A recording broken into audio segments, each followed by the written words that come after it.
साहित्य जागर व्हॉट्सएप समूह प्रस्तुत जागर संवाद. विशेष प्रसंगी विशेष मुलाखतींचा विशेष कार्यक्रम जागर संवाद.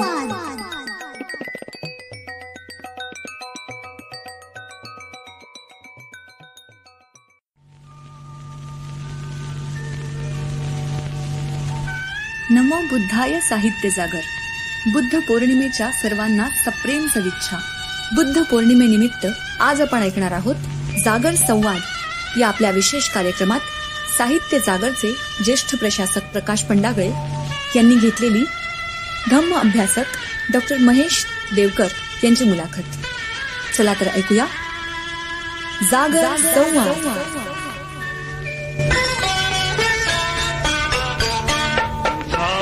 गौतमा पडे प्रकाश अंतरी, तुझेच धम्म चक्र हे फिरे जगावरी.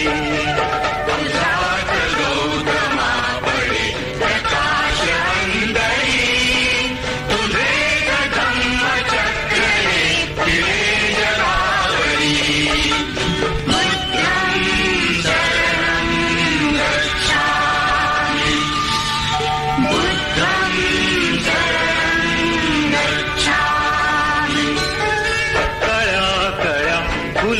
फुले तुला पुकारती, तुझी चालली नभात आरती.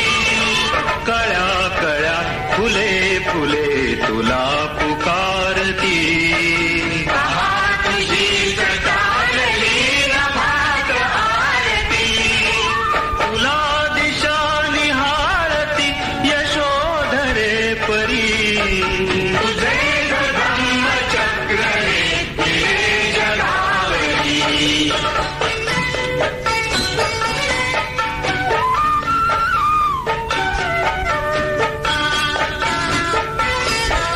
तुझ्यामुळेच जाहला अखेर फैसला.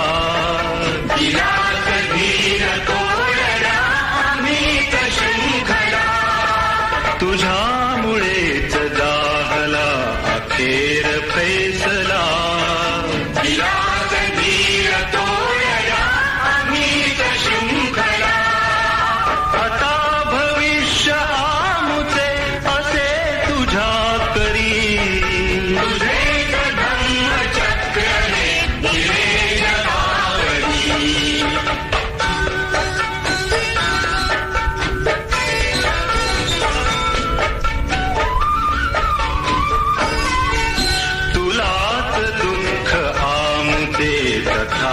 तथागताकडे. तुझी सांत्वना क्षणोक्षणी मिळे. तुलाच दुःख आमुचे तथागताकडे. तुझी सांत्वना क्षणोक्षणी मिळे. निनाद पंचशीलता, निनाद पंचशीलता घुमे घरोघरी. तुझे धम्म चक्र हे फिरे जगावरी.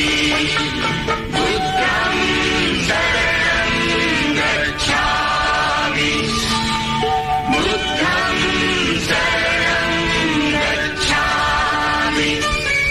तुझ्यामुळेच मार्ग हा आम्हास लाभला. तुझ्यामुळेच सूर्यही पुन्हा प्रकाशला. तुझ्यामुळेच मार्ग हा आम्हास लाभला. तुझ्यामुळेच सूर्यही पुन्हा प्रकाशला. तुझेच सत्य यापुढे, तुझेच सत्य यापुढे लढेल संगरी. तुझेच धम्म चक्र हे फिरे जगावरी.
नमो बुद्धाय साहित्य जागर. आपल्या लोकप्रिय असलेल्या जागर संवाद या कार्यक्रमात मी प्रकाश पंडागळे आपणा सर्वांचं मनःपूर्वक स्वागत करतो. आज तथागत भगवान गौतम बुद्ध यांची जयंती. यांच्या जयंती प्रित्यर्थ जागर संवाद या आपल्या लोकप्रिय कार्यक्रमात आपण संवाद साधणार आहोत सावित्रीबाई फुले पुणे विद्यापीठाच्या पाली आणि बौद्ध अध्ययन या विभागाचे विभाग प्रमुख डॉक्टर महेश देवकर यांच्याशी. डॉक्टर महेश देवकर यांनी MA संस्कृत हे शिक्षण पूर्ण केल्यानंतर पाली या विषयातून MA केलं आणि या दोन्ही भाषांतून MA केल्यानंतर या दोन्ही भाषांच्या व्याकरणाचा तौलनिक अभ्यास या विषयावर त्यांनी PhD केली. असे प्रचंड विद्वत्ता असलेले, बौद्ध अध्ययन आणि पाली या दोन्ही विषयात पारंगत असलेले, पाली साहित्य आणि तथागत भगवान गौतम बुद्ध यांचं तत्वज्ञान, बुद्धांचे विचार आणि एकंदर बुद्ध साहित्य या सर्व विषयात डॉक्टर महेश देवकर हे पारंगत आहेतच, पण या दोन्ही विषयांचं आणि या दोन्ही विचारांचं प्रचार आणि प्रसाराचं काम डॉक्टर महेश देवकर गेली अनेक वर्षे करत आहेत. त्यांच्या या विद्वत्तेचा तुम्हा आम्हा सर्वांना लाभ व्हावा आणि 21व्या शतकातही बुद्ध तत्वज्ञान किती संयुक्तिक आहे, किती उपयोगी आहे, किती महत्वाचं आहे, किंवा त्याची प्रासंगिकता किती आहे, त्याचं औचित्य काय आहे, हे सगळं जाणून घेण्याकरता आपण मनःपूर्वक स्वागत करूया डॉक्टर महेश देवकर यांचं आणि त्यांच्याशी मनमोकळा मुक्त संवाद साधूया. वंदामी देवकर सर. नमो बुद्धाय. वंदामी पंडागळे सर. सर्वप्रथम साहित्य जागरच्या माझ्या सर्व श्रोत्या बंधू भगिनींना आज बुद्ध पौर्णिमेनिमित्त माझ्या खूप खूप शुभेच्छा.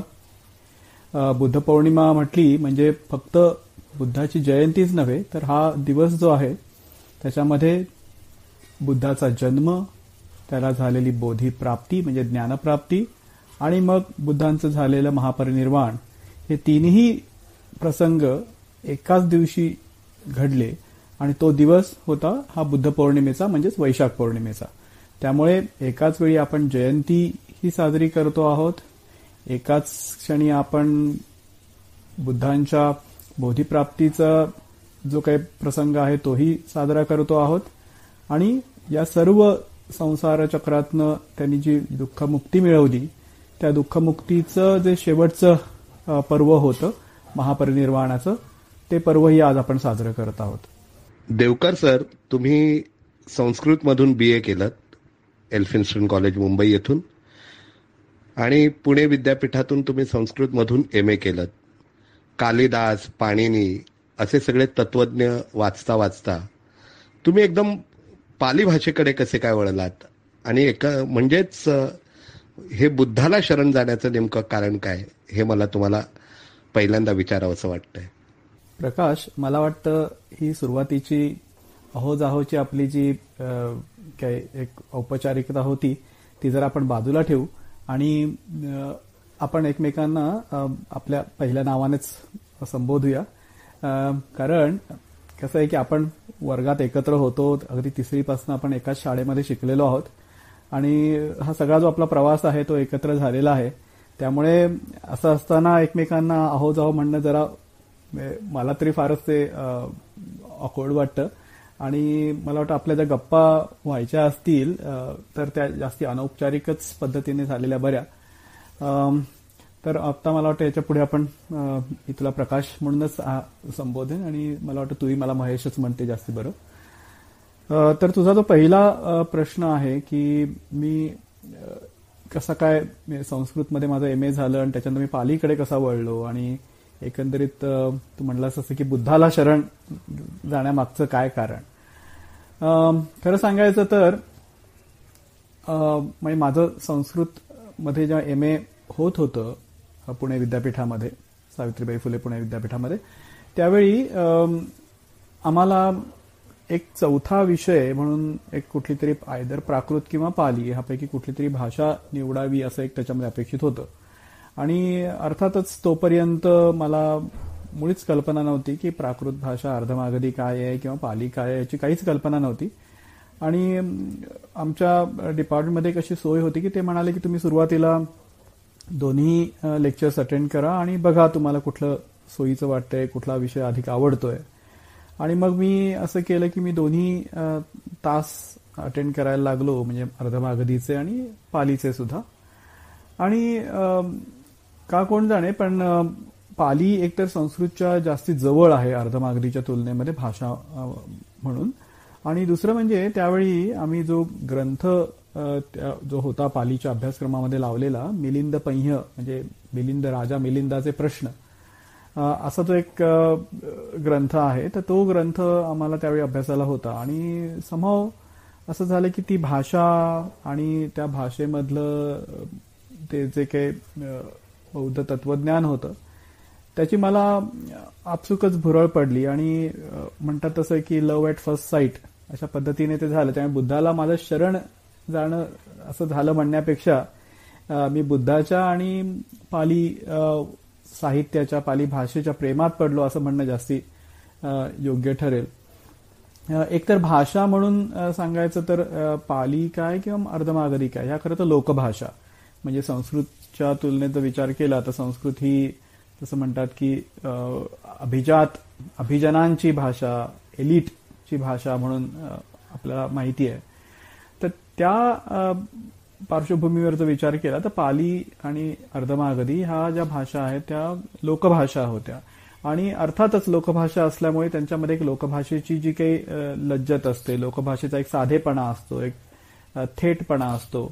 आणि ज्याला म्हणतात ना की म्हणजे रोजच्या तुमच्या जीवनाशी, तुमच्या भावभावनांशी सहज नातं जोडणारी अशी ती भाषा मला वाटली. आणि त्यामुळे मला जरी मला संस्कृतचा माझा अभ्यास आधीचा होता तरी या भाषेने मला आधी भुरळ पाडली. आणि दुसरं म्हणजे की मी म्हटलं असं की सुरुवातीला माझा काही बौद्ध तत्वज्ञानाचा माझा परिचय नव्हता. म्हणजे आपण शाळेमध्ये जसं शिकतो तेवढंच बुद्धाचं ज्ञान होतं की बुद्ध म्हणजे शांती, बुद्ध म्हणजे अहिंसा, बस. याच्या पलीकडे आपल्याला बुद्ध फार माहिती नसतो. आणि तसं माझंही होतं. पण जसं जसं मी हे वाचायला लागलो आणि मिलिंद पंह्य हा जो ग्रंथ आहे की ज्या ग्रंथामध्ये खरं तर म्हणजे बौद्ध तत्वज्ञानाचं अगदी जे मूलभूत तत्वज्ञान आहे ते त्याच्यामध्ये प्रश्नोत्तर स्वरूपामध्ये आलेलं आहे. म्हणजे राजा मिलिंद जो खरं तर बॅक्ट्रियन राजा होता, मेनॅन्डर नावाचा, आणि तो त्याचं आत्ताचं जे पाकिस्तान आहे तिथे सियालकोटच्या दरम्यान त्याचं तिथे राज्य होतं. आणि त्या सियालकोटमध्ये त्याला पालीमध्ये सागल असं नाव आहे. तिथे राजा मिलिंद आणि भिक्षू नागसेन या दोघांची भेट झाली. आणि त्यांच्या दोघांमध्ये झालेला जो काही प्रश्नोत्तर रूपी हा जो संवाद आहे तो या ग्रंथाचा मुख्य विषय. आणि त्या प्रश्नोत्तराच्या माध्यमातून खरं तर बौद्ध तत्वज्ञानाच्या छोट्या छोट्या ज्या म्हटलं की त्यातले जे बारकावे आहेत किंवा त्यातल्या ज्या मुख्य संकल्पना आहेत त्या स्पष्ट केलेल्या आहेत. आणि त्यासाठी खूप रसाळ, साधी, सरळ उपमांची भाषा वापरलेली आहे. तर ते कुठेतरी माझ्या मनाला भावलं. आणि मग जसं जसं मी त्यात उतरत गेलो तसं तसं अधिकाधिक ते जे प्रेम होतं, मी म्हटलं लव्ह ॲट फर्स्ट साईट, ते अधिकाधिक गहिरं होत गेलं. आणि तो प्रवास माझा चालूच राहिला आणि आज सगळा तो प्रवास चालू आहे. धन्यवाद महेश.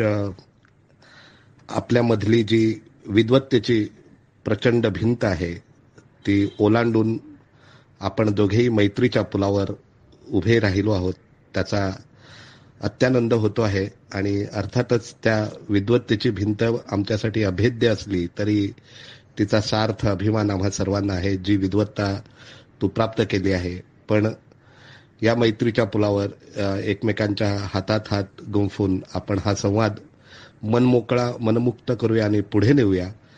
तर जसं तू म्हणालास की मिलिंद पंह्य या ग्रंथामुळे बुद्धाच्या प्रेमात तू पडलास आणि कालपर्यंत बुद्ध फक्त शांतीप्रिय बुद्ध किंवा अहिंसाप्रिय बुद्ध एवढंच ज्ञान बुद्धाबद्दल तुला होतं, आम्हालाही आजपर्यंत तेच आहे.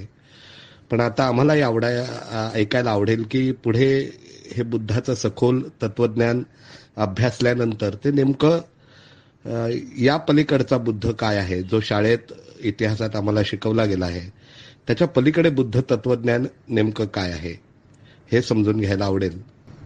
प्रकाश, खरं तर म्हणजे बुद्धांच्या वेगळेपणाबद्दल किंवा त्यांच्या तत्वज्ञानाबद्दल बोलायचं तर बघ ना, आपण मुळात बुद्ध हा जो शब्द वापरतो त्या शब्दातच याच्यातल्या बऱ्याचशा गोष्टी दडलेल्या आहेत असं मला वाटतं. म्हणजे जर भाषेच्या दृष्टीने विचार केला तर बुद्ध या शब्दाचे 3 अर्थ होतात.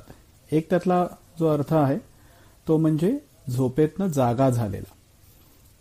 तर असं म्हटलं जातं की जे काही आपल्या ह्या जगामध्ये जे काही अज्ञान आहे, ज्या अज्ञानामुळे आपण ह्या दुःखाच्या फेऱ्यामध्ये सापडलेलो आहोत, तर ते अज्ञान, ती अज्ञानरूपी निद्रा आहे आणि त्या अज्ञानरूपी निद्रेतनं, त्या झोपेतनं जो जागा झाला आणि ज्याला खऱ्या अर्थाने ज्याच्या जीवनामध्ये ज्ञानाची पहाट ही उगवली, तर तो माणूस म्हणजे बुद्ध.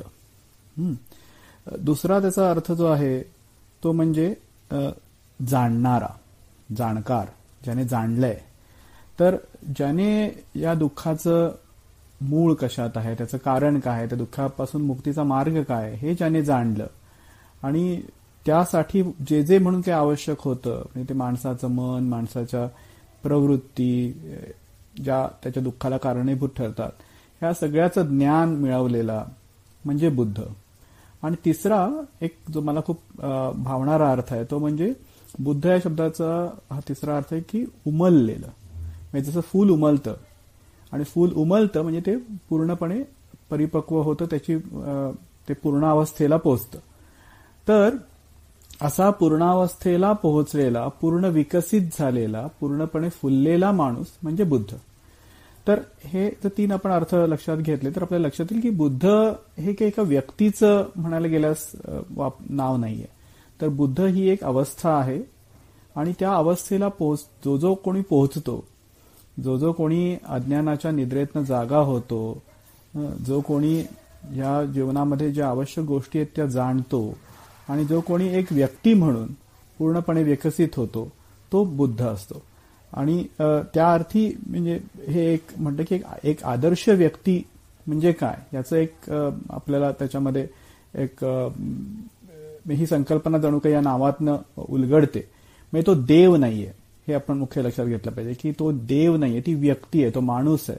आणि असा एक माणूस आपल्यासारखाच, तुझ्या माझ्यासारखाच, की जो अशा प्रकारे पूर्ण विकसित झाला, पूर्ण फुलून आला, तर तो माणूस म्हणजे बुद्ध. इथेच पहिलं बुद्धाचं वेगळेपण आपल्याला इतर परंपरांपेक्षा दिसतं की म्हणजे आपण जर जगाच्या एकंदरीतच धार्मिक वेगवेगळ्या परंपरांचा विचार केला तर आयदर त्याच्यामध्ये आपल्याला असं दिसतं की स्वतः देवाने येऊन काहीतरी साक्षात्कार दिला, त्याने काहीतरी आपल्याला सांगितलं, अशा प्रकारे एक धर्माचं जे काही ज्ञान असतं त्याच्या स्वरूपाची मांडणी केलेली असते. किंवा दुसरी एक जी मांडणी असते ती आपल्याला असं दिसतं की त्या भगवंताचे, त्या ईश्वरी शक्तीचे प्रेषित असतात की जे त्याचा निरोप घेऊन येतात आणि तो निरोप आपल्याला सांगतात.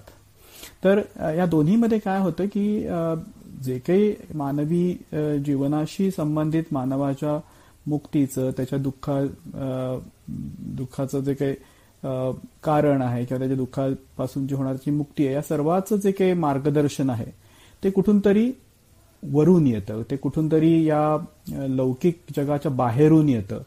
मग ते देवाकडनं थेट येत असेल, जसं ऋषीमुनींना वैदिक परंपरेमध्ये की ऋषीमुनींना ते झाले ते असे साक्षात्कार झाले आणि ते साक्षात्कार त्यांनी सर्व लोकांपर्यंत त्यांच्या रुचांमधनं, त्यांच्या सुक्तांमधनं पोहोचवले. किंवा दुसरं मी म्हटलं असं की कृष्ण रामासारखे स्वतः देवाचे अवतार या जगामध्ये आले आणि त्यांनी लोकांना मार्गदर्शन केलं. किंवा पैगंबर येशू ख्रिस्तासारखे प्रेषित आले की ज्यांनी तो त्यांचा निरोप जो आहे त्या उच्च दैवी शक्तीचा तो माणसापर्यंत आणला. तर हे सर्व जे काही ह्या ज्या परंपरा आहे ते कुठून तरी दैवी एक प्रकारे मार्गदर्शनाच्या स्वरूपामध्ये आहेत. पण बौद्ध जो धर्म आहे आणि बौद्ध तत्वज्ञान, बुद्धाचं तत्वज्ञान ते ह्या जमिनीवर उगवलेलं तत्वज्ञान आहे. ते तुमच्या आमच्यासारख्याच माणसातून आलेलं तत्वज्ञान आहे. त्यामुळे त्याला एक आपसुकच त्याला एक मानवी चेहरा आहे. आणि म्हणून बौद्ध धर्माचं सगळ्यात जर काही मोठं वैशिष्ट्य मला वाटत असेल की तो मनुष्य केंद्री असा विचार आहे, मनुष्य केंद्री तत्वज्ञान आहे आणि मनुष्य केंद्री धर्मविचारही आहे. तर हे त्याचं सर्वात मोठं आपण म्हणू की वैशिष्ट्य आपल्याला म्हणता येईल. आणि मग त्या अनुषंगाने आपल्याला अनेक गोष्टीमध्ये असं दिसेल की बुद्धाचं वेगळेपण आपल्याला दिसून येतं. मग तो विचार त्याच्या भाषिक स्वरूपाचा विचार असेल, त्याच्यानंतर सामाजिक विचारामध्ये ते आपल्याला दिसतं. बुद्धाचं ते तत्वज्ञान आहे, एकंदरीत जगाकडे बघण्याचा आणि जगाच्या समस्यांकडे बघण्याचा त्याचा दृष्टिकोन असेल, किंवा मग अगदी धर्माचरण असेल, धर्माचा अर्थ असेल, या सगळ्या बाबतीमध्ये आपल्याला बुद्धांचं वेगळेपण दिसून येतं. आणि ते खऱ्या अर्थाने सेलिब्रेट करण्याचा आजचा हा बुद्ध पौर्णिमेचा दिवस आहे. याच अनुषंगाने एक असंही सांगायला आवडेल की आपण जे बुद्ध पौर्णिमा म्हणतो तो पुन्हा बघा पौर्णिमेचा दिवस आहे, पूर्ण चंद्राचा दिवस आहे. मी मगाशी असं म्हटलं की बुद्ध या नावामध्ये जे पूर्णपण आहे, पूर्णत्व आहे, पूर्णपणे उमलणं आहे, ते या कुठेतरी या दिवसाशी सुद्धा संबंधित आहे. दुसरी गोष्ट अशी म्हणजे की बुद्धाचा मी म्हटलं असं की मागे जन्म या दिवशी झाला, पण तो जन्म एक व्यक्ती म्हणून झालेला जन्म आहे, जसं तुमचा आमचा होतो, आपलेही वाढदिवस असतातच.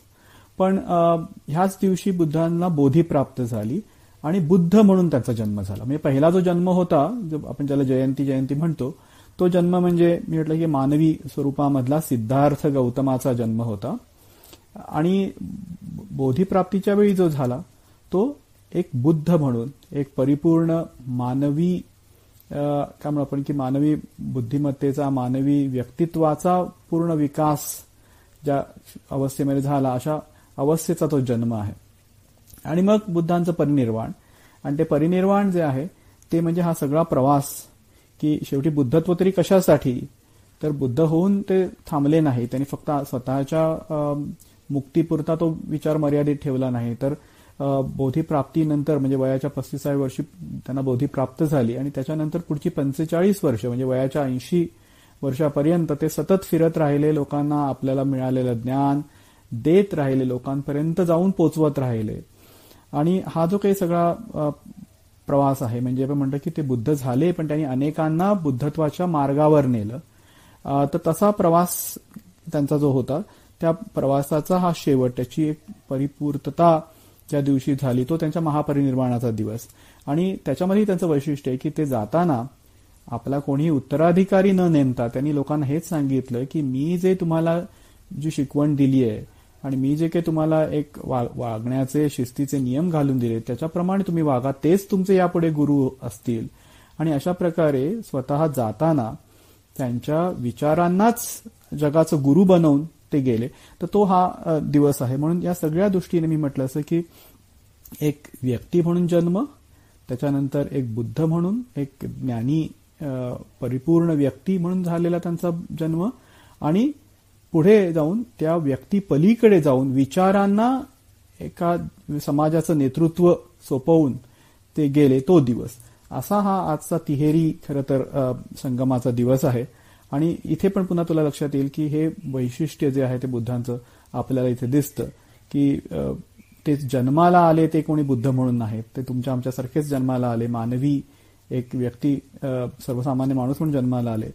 त्यांनी आपल्या अथक परिश्रमाने ते बुद्धत्व प्राप्त केलं.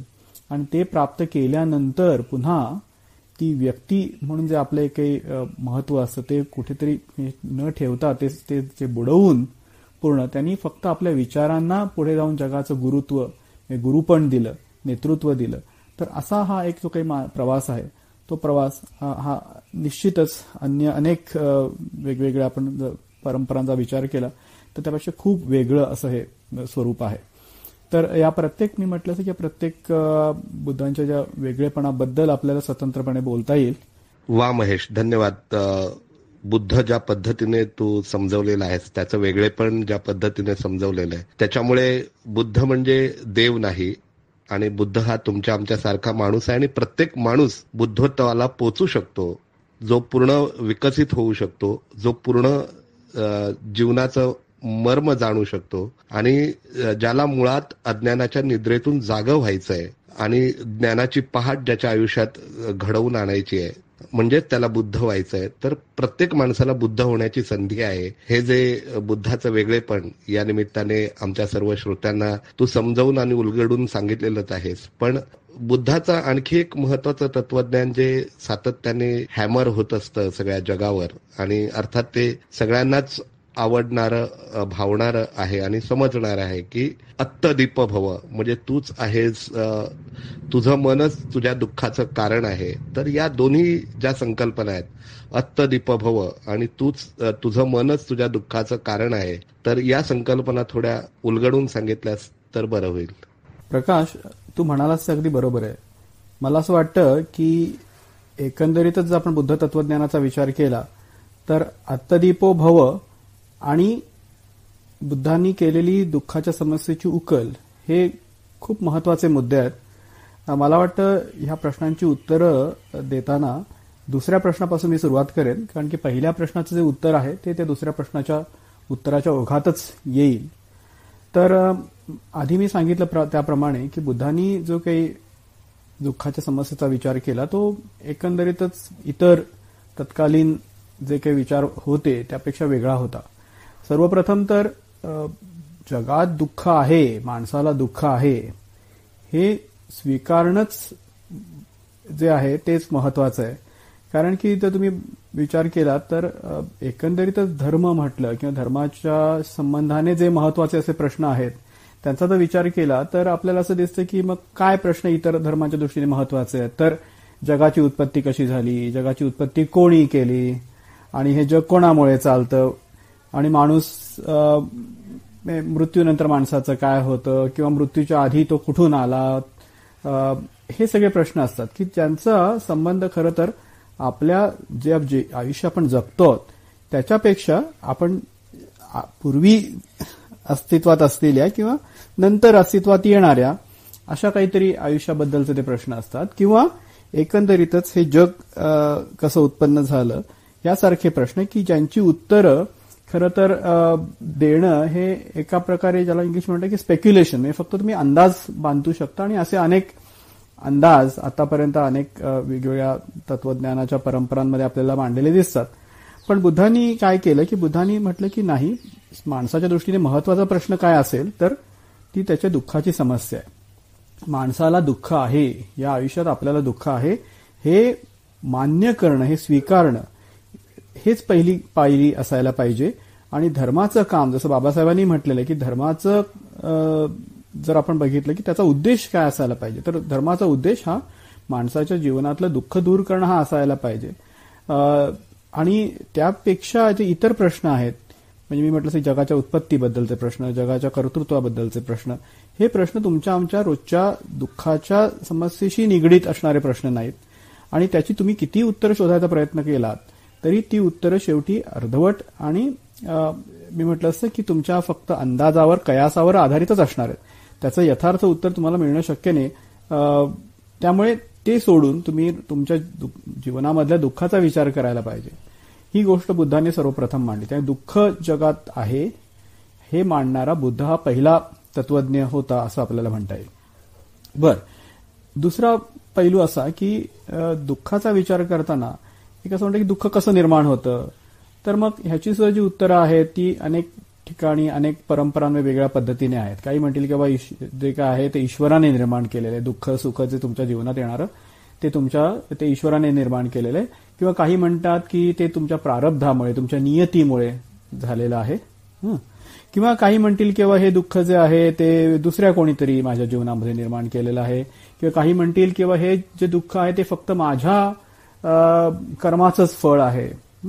तर अशा प्रकारच्या विचारधारा बुद्धाच्या काळातही प्रचलित होत्या. आता पुन्हा इथे तुम्हाला बुद्धांचं वेगळेपण असं दिसेल की बुद्धांनी दुःखांचा विचार करताना, दुःखाच्या कारणांचा विचार करताना ते म्हटले की दुःखाचं कारण जे आहे ते एकच एक कारण तुम्हाला सांगता येणार नाही, तर अनेक वेगवेगळ्या घटकांवर तुमचं दुःख अवलंबून असतं आणि त्या घटकांमध्ये वैयक्तिक तुमचे स्वतःचे काही त्याच्यामधले घटक असतात, काही दुसऱ्याच्या मुळे निर्माण झालेल्या गोष्टी असतात, काही परिस्थिती असते, काही निसर्ग असतो. तर हे सगळे घटक एकत्र येऊन दुःख निर्माण होतं. हा एक महत्वाचा त्यांनी सिद्धांत मांडला. आता बुद्धांनी जर दुःख काय ह्याचा जर जो विचार केलेला आपण बघितला तर तो त्यांनी वेगळ्या पातळीवर केलाय. म्हणजे ते म्हणतात की शारीरिक प्रकारचं दुःख आहे की जे तुमच्या म्हातारपणामुळे, आजारपणामुळे, मरणामुळे निर्माण होणारं दुःख हे शारीरिक पातळीवरचं दुःख आहे. तसंच मानसिक पातळीवरचं दुःख जे अधिक महत्वाचं आहे आणि ज्याच्यावर आपण काहीतरी उपाय काढू शकतो. कारण की एकदा माणूस जन्माला आला की तो म्हातारा होणार, त्याला आजार होणार, त्याचा मृत्यू होणार, हे तर अटळ आहे. तर हे काही तुम्ही टाळू शकत नाही. पण तुम्ही काय टाळू शकता तर ह्या ज्या गोष्टी आहेत त्यांच्याशी संबंधित जे मानसिक दुःख आहे त्याच्यावरती आपण काहीतरी उपाय काढू शकतो, ते आपण दूर करू शकतो. मग ते मानसिक दुःख कशा प्रकारचं आहे तर एक तुम्हाला असं म्हणता येईल किंवा मला काहीतरी हवं आहे आणि ते मला मिळत नाही. तर हे आपल्या इच्छा पूर्ण न झाल्यामुळे होणारं दुःख आहे.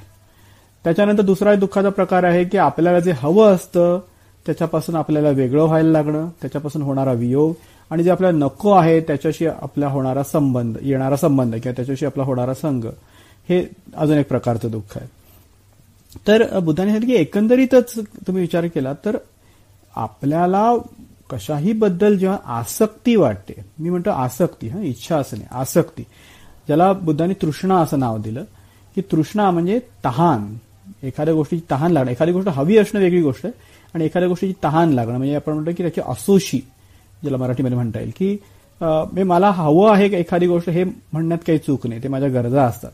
पण मला एखादी गोष्ट मिळाली नाही तर मी जेव्हा व्याकुळ व्हायला लागतो आणि त्याच्याशिवाय माझं काही जमतच नाही. जसं तुम्ही बघितलं असेल की कोल्ड्रिंक्सच्या वगैरे जाहिराती लागतात तर त्याच्यामध्ये आपल्याला असं दाखवलं जातं की तो जो माणूस असतो त्याला खूप तहान लागलेली आणि तो ते कोल्ड्रिंक मिळवण्यासाठी काहीही करू शकतो, कुठल्याही थराला जाऊ शकतो आणि एकदा त्याला मिळालं की तो दुसऱ्याला मिळू देत नाही.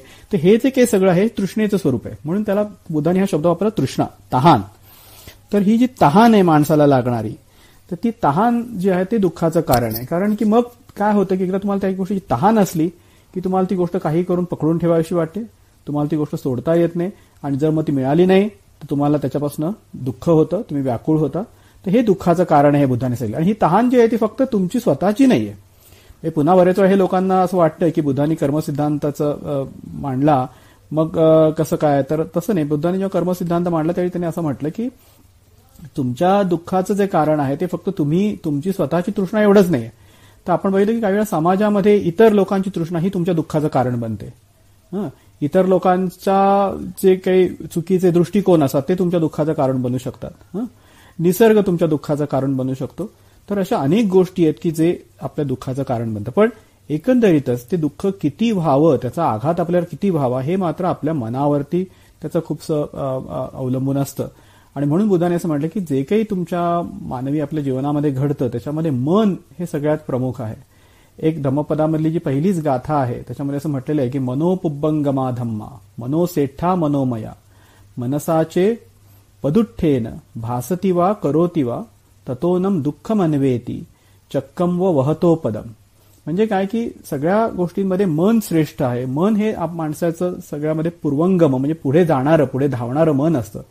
आणि जेव्हा एखादा माणूस वाईट विचाराने, वाईट हेतू डोक्यात ठेवून जे एखादी गोष्ट करतो, बोलतो किंवा काही शरीराने काही गोष्टी करतो त्यावेळी त्याच्या मागे दुःख लागतं. आणि ते दुःख त्याच्या मागे असं लागतं की जसं बैलगाडीचे जे बैल असतात त्यांच्या मागे जसं गाडीचं चाक सतत येतच राहतं, ते किती पुढे गेले तरी ते चाक सतत त्याच्या मागे मागे येतच राहतं, तसं दुःख तुमच्या मागे लागतं.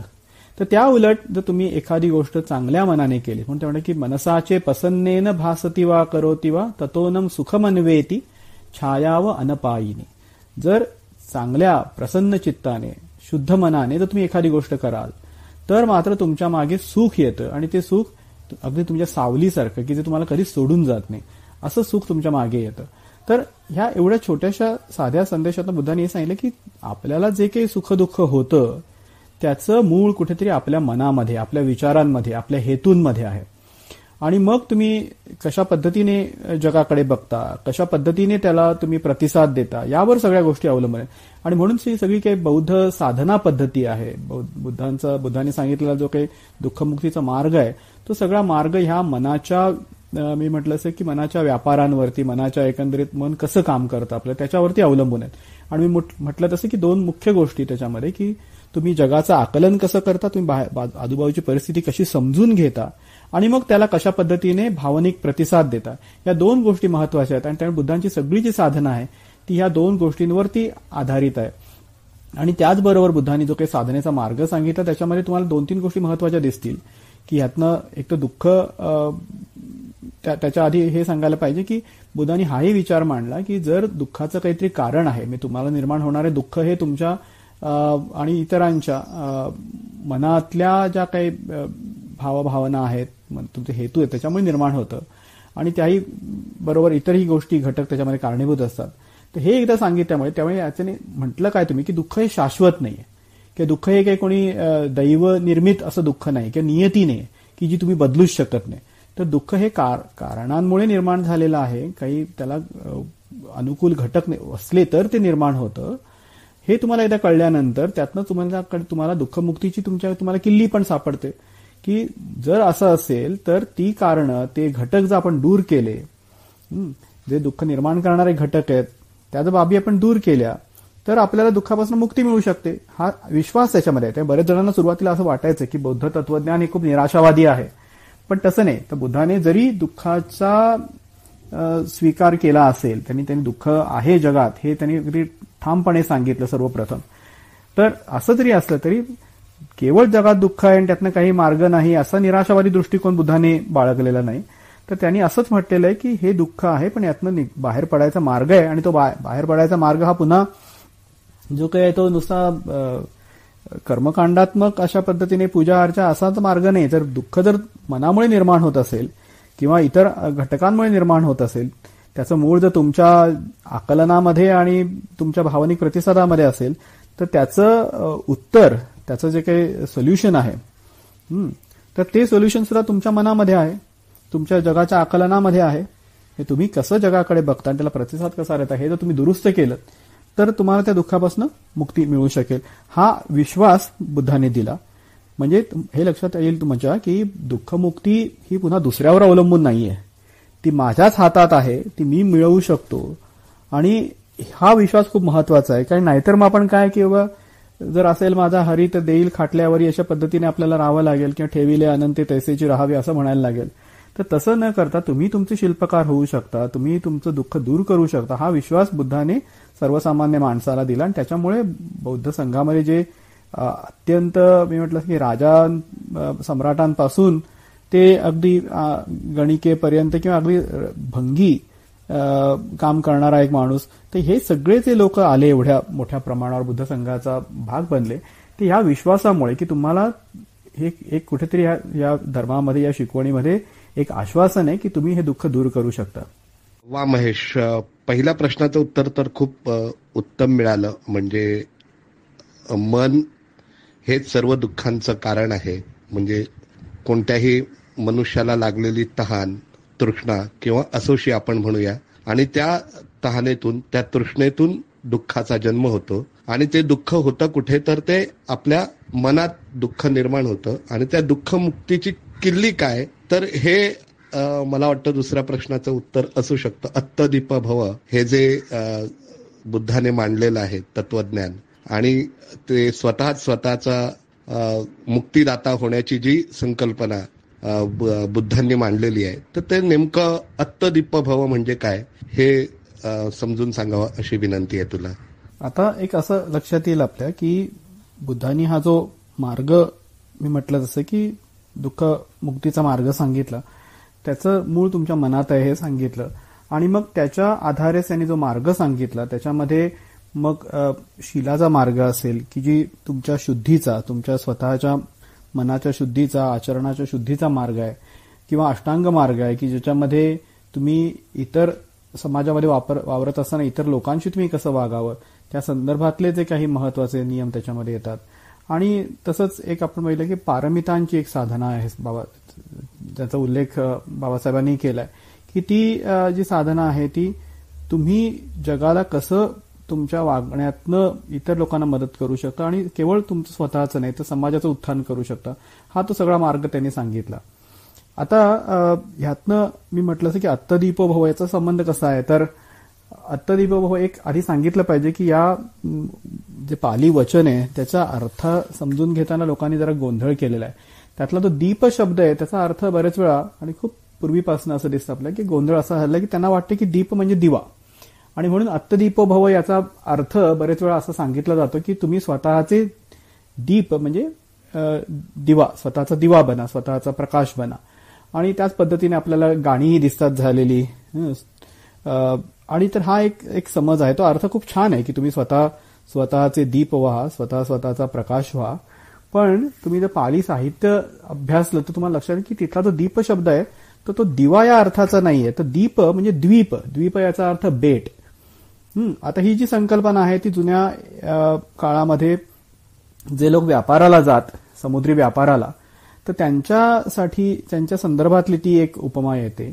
आणि ते असं आहे की जेव्हा तुम्हाला समुद्रामध्ये संकट येतं त्यावेळी तुम्हाला आसरा कशाचा असतो, आधार कशाचा असतो, तर एखादी जमीन, एखादं बेट सापडलं, तर ते बेट जर तुम्हाला सापडलं तर तुम्हाला सुरक्षित राहता येतं.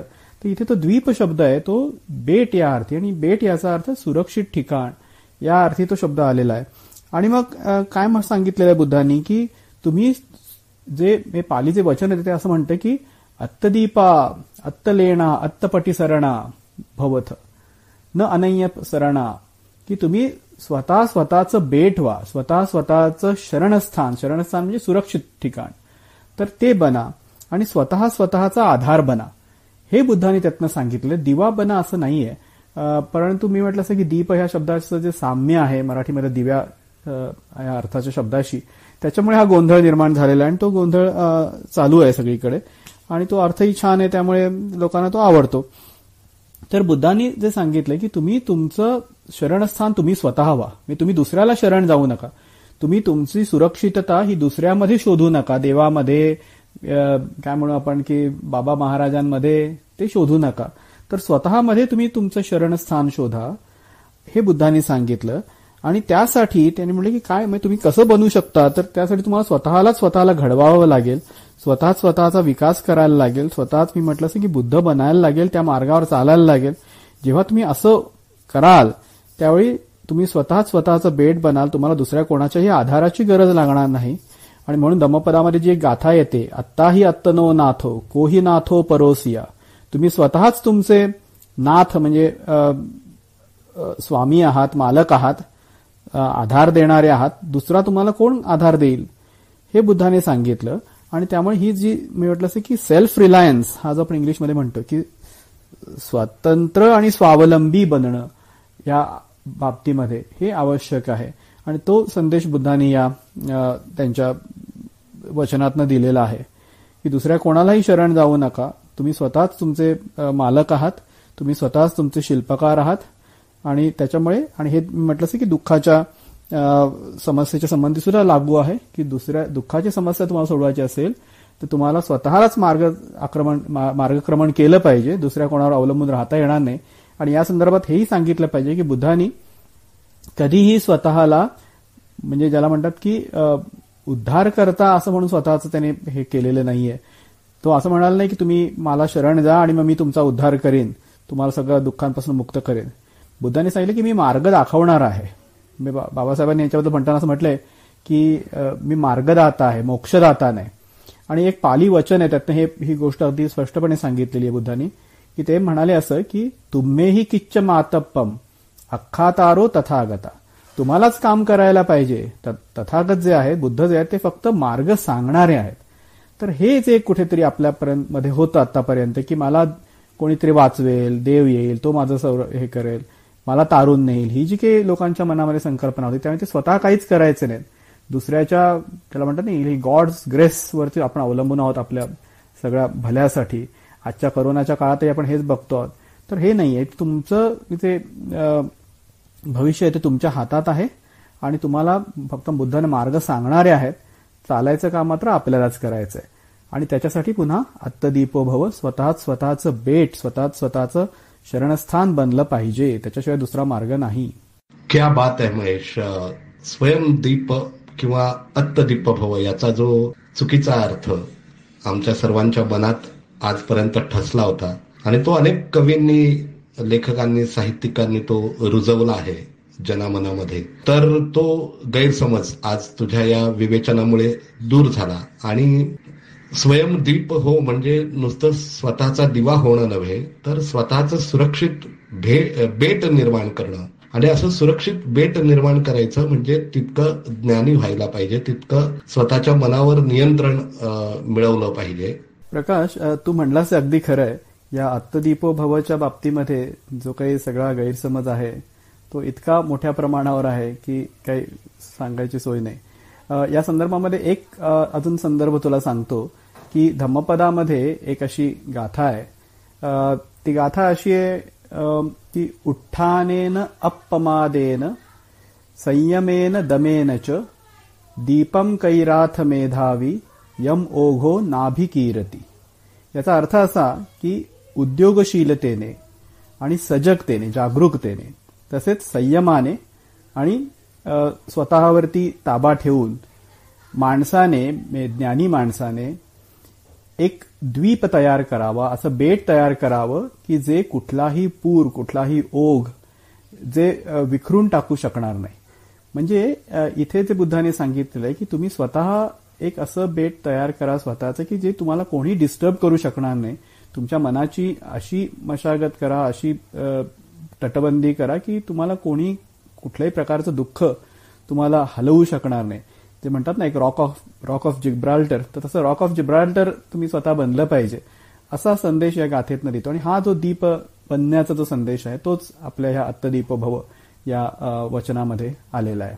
मला यानंतरचा प्रश्न असा विचारायचा आहे की बुद्ध काळामध्ये किंवा बुद्ध तत्वज्ञानामध्ये स्त्रियांसंदर्भामध्ये वेगवेगळ्या भूमिका पाहायला मिळतात. तर नेमकं बुद्ध तत्वज्ञानाचं आणि स्त्रियांचं नेमकं काय नातं होतं आणि बुद्धांनी स्त्रियांबद्दल कोणता दृष्टिकोन या समाजामध्ये रुजवला आहे हे जाणून घ्यायला मला फार आवडेल. कारण स्त्रियांबद्दल आणि बुद्ध तत्वज्ञानाबद्दल सातत्याने वेगवेगळे विचार प्रवाह आम्हाला ऐकायला मिळतात. तर तुझ्यासारख्या अभ्यासकाकडून ते खोलात जाणून घ्यायला आवडेल की नेमकं बुद्ध तत्वज्ञानाने स्त्रियांची एकंदर स्थिती आणि स्त्रियांच्या वर्तनाबद्दल नेमकं काय म्हटलं आहे, स्त्रियांबद्दल बुद्धांची भूमिका काय होती हे ऐकून घ्यायला, समजून घ्यायला फार आवडेल. प्रकाश, हा जो स्त्रियांसंबंधीचा जो प्रश्न विचारलास तो खरोखरच अनेकांच्या जिव्हाळ्याचा प्रश्न आहे. आणि एकंदरीत बुद्धिझमचा विचार केला तर त्याबद्दल खूप एक दोन उलटसुलट प्रवाह आपल्याला बघायला मिळतात. म्हणजे काही जण असे आहेत की जे असं म्हणतात की बुद्धांनी स्त्रियांना समानतेची वागणूक दिली नाही संघामध्ये, कारण की भिक्षुणींचा संघ हा नेहमीच भिक्षू संघाला च्या दृष्टीने दुय्यम होता किंवा तो बऱ्याच बाबतीत असं दिसतं आपल्याला की भिक्षू संघाचं वर्चस्व होतं. ही एक बाजू झाली. आणि दुसरी बाजू अशी की नाही, बुद्धांचा विचार हा त्या बाबतीत खरोखरच क्रांतिकारी होता आणि त्यांनी स्त्रियांना खरोखरच स्वातंत्र्य निर्माण करून दिलं. तर आपण एक बघूया की म्हणजे काय नेमकं या मागची भूमिका आहे, तर ती आधी थोडीशी स्पष्ट करतो आणि मग आपण या प्रश्नाकडे वळूया. तर एक जो प्रसिद्ध प्रसंग आहे, ज्या प्रसंगामध्ये बुद्धांनी भिक्षुणी संघाला मान्यता दिली, म्हणजे सुरुवातीला बुद्धांनी जो संघ स्थापन केला त्याचे जे सदस्य होते ते सगळे पुरुष होते आणि तो भिक्षू संघ होता, भिक्षूंचा संघ होता. पण पुढे जाऊन असं झालं की म्हणजे खास करून शुद्धोदन नाचा मृत्यू झाल्यानंतर आणि अनेक ज्या शाक्य स्त्रिया होत्या त्या विधवा झाल्या किंवा त्यांची मुलं नवरे हे भिक्षू बनले, असं काही झालं. आणि त्यानंतर महाप्रजापती गौतमी की जी बुद्धांची मावशी आणि खरं बघायला गेलं की त्यांना सांभाळणारी त्यांची आई, तर तिने या 500 क्षत्रिय स्त्रियांबरोबर निर्णय घेतला की ती भिक्षुणी संघात मध्ये सामील, ती पण प्रव्रजित होईल. हा जो शब्द मी वापरतो, प्रव्रजित होणं म्हणजे गृहत्याग करणं, ती सुद्धा गृहत्याग करेल आणि भिक्षुणीचं जीवन व्यतीत करेल.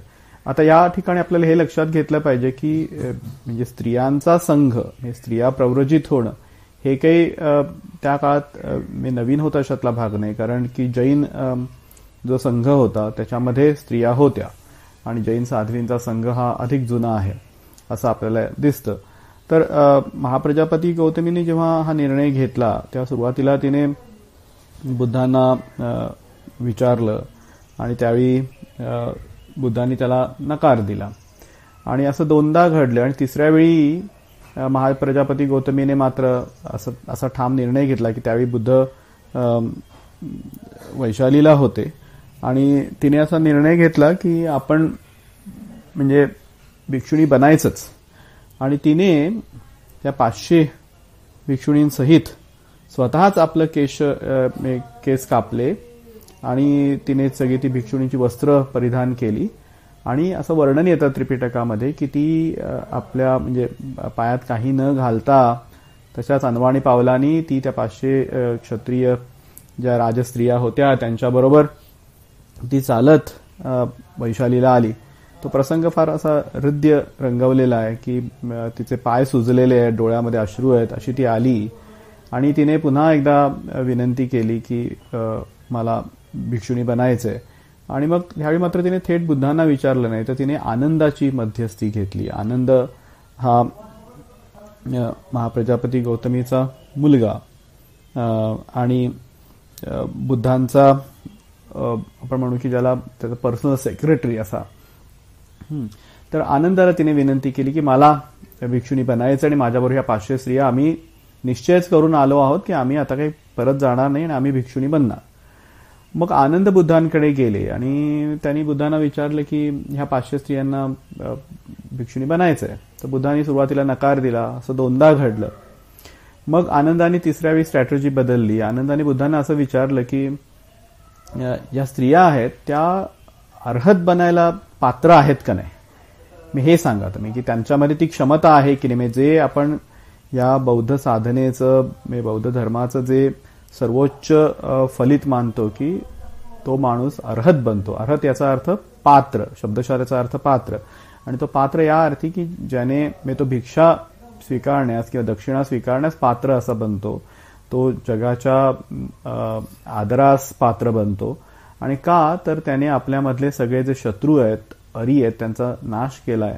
त्याच्यामुळे तो एक खरोखर शुद्ध ज्ञानी असा माणूस असतो आणि त्यामुळे तो असा आदर्श माणूस हा जगासाठी पात्र माणूस, ज्याचा आदर करावा असा आदरणीय बनतो.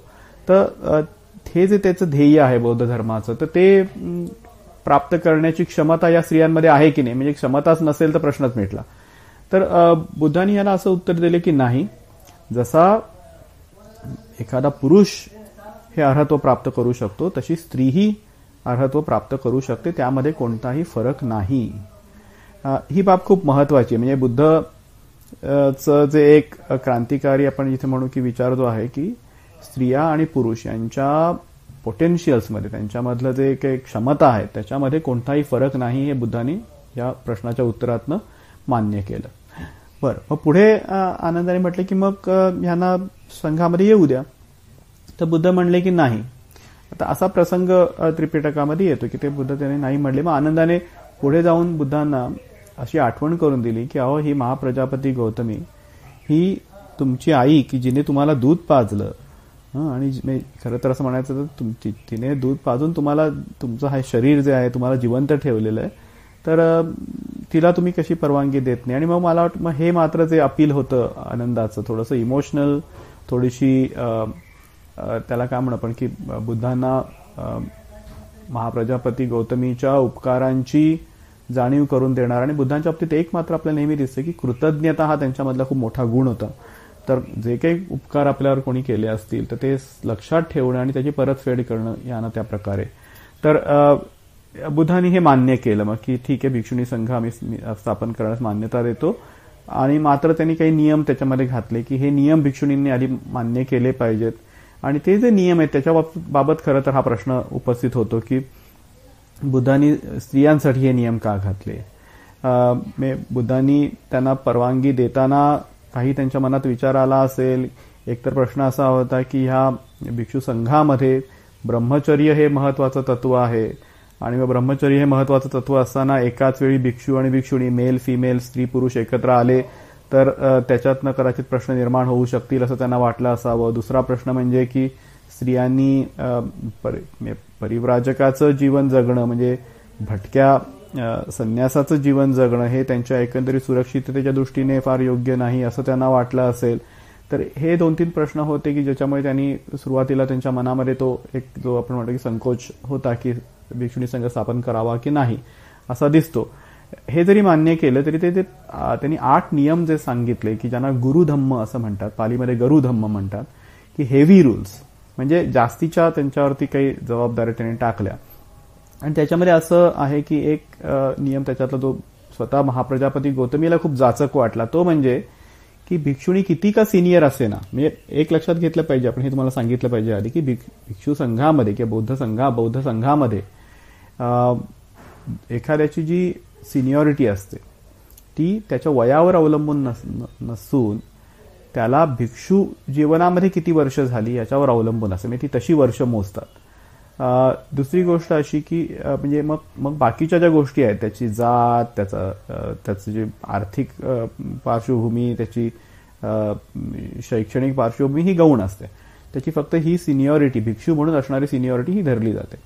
तर नियम असा सांगितला की जरी भिक्षुणी कितीही सिनियर असली, अगदी जरी 100 वर्ष तिची जरी ती भिक्षुणी असली तरी तिने एक दिवस भिक्षू झालेल्या भिक्षूला वंदन केलं पाहिजे.